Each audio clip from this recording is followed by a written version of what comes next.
Hi guys! For today's video ay magbe-video kami.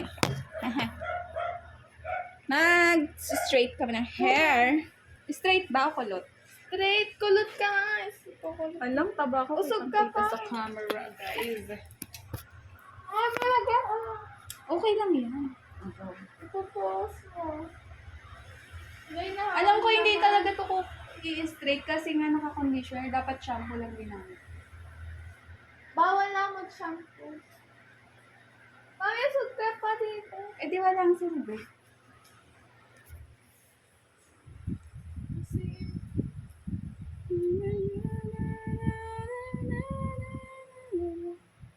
Kulot, straight.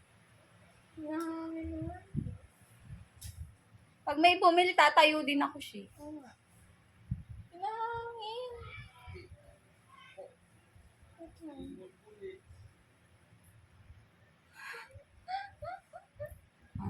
Bro. Sukulay kasi, day, oy. Hinahangin nga. Is na. Mainit naman pag ano.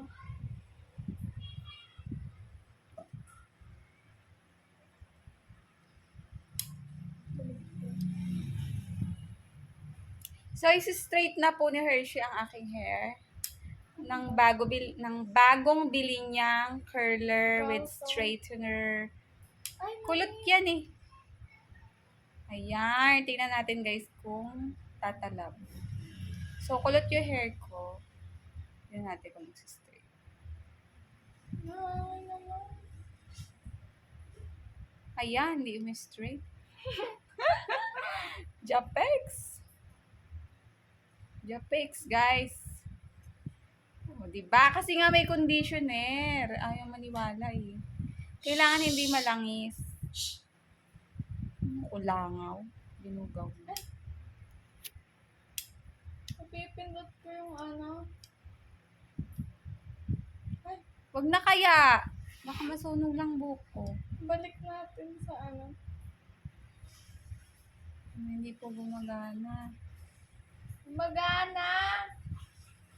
Oh, pumangit lang. Nag-straight. Wag na nga! Ayoko na! Try natin lahat. Ayaw! Wag na, ikaw na lang. Hindi nga as in, hindi talaga. Gagana Hindi yan! nga kasi naka-conditioner ako.